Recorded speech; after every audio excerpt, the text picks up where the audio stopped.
अमित शहा यांची बैठक झाली का? झाली असेल तर बैठकीत नेमकी काय चर्चा झाली? काल देशाचे नेते केंद्रीय गृहमंत्री आदरणीय अमित शहा यांच्या समवेत राष्ट्रवादी काँग्रेस पक्षाचे राष्ट्रीय अध्यक्ष आदरणीय अजितदादा पवार, कार्याध्यक्ष प्रफुल्लभाई पटेल आणि प्रदेशाध्यक्ष म्हणून मी अशी आमची 45 मिनिटं विमानतळावरती त्या ठिकाणी आमची भेट झाली। या भेटीमध्ये प्रामुख्याने महाराष्ट्रातील राजकीय परिस्थिती, आगामी येणाऱ्या विधानसभेच्या निवडणुका या महायुती म्हणून आम्हाला सामोरं जायचं आहे। 288 जागावरती महायुती लढेल, त्यामुळे पुन्हा एकदा महाराष्ट्रामध्ये व्यवस्थित बहुमताने राज्यात सत्तेवरती कसं येता येईल या दृष्टिकोनातूनच अमित भाईंनी आम्हाला सर्वांना मार्गदर्शन त्या ठिकाणी केलं। प्रस्ताव ठेवला किंवा दावा केला असं काय आहे का? हे वृत्त जे आज हिंदू दैनिकामध्ये प्रसिद्ध झालं, ज्यांनी लिहिलं त्यांचंही माझं चर्चा त्या ठिकाणी झाली, फोनवरती बोलणंही झालं। हे सुद्धा वृत्त अत्यंत निराधार आहे। अशाबद्दलची मुख्यमंत्रीपदाची कुठलीही चर्चा अमित भाईंच्याजवळ त्या ठिकाणी झाली नाही।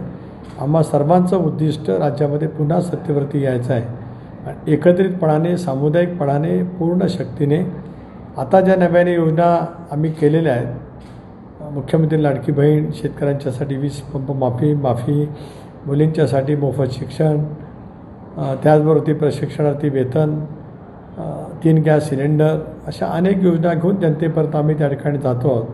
आणि ते जात असताना उत्स्फूर्तपणाचा जनतेचा प्रतिसाद जो मिळतो आहे, अशा वेळेला भारतीय जनता पक्ष, शिवसेना आणि राष्ट्रवादी काँग्रेस पक्ष आणि इतर आमचे घटक पक्ष आम्ही एकत्रितपणाने या निवडणुकीला सामोरं जावं या विषयावरती मात्र दीर्घकाळ त्या ठिकाणी चर्चा झाली। कदाचित उबाठा, काँग्रेस, जयंत पाटील ज्या पक्षामध्ये काम करतात त्यांना वेगळं लढवण्याची शक्यता निर्माण झाली असल्यामुळेच कदाचित अशापैकी निराधार वक्तव्य करण्याची भूमिका जयंतरावांनी घेतलेली पाहायला मिळते। हे दादांत खोटं आहे।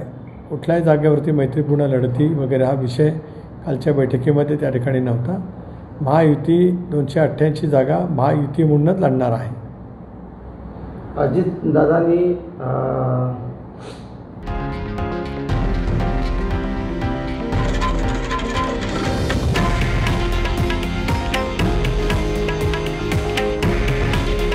हे आहे देशातील नंबर 1 न्यूज नेटवर्क आणि आपण पाहत आहात TV9 मराठी।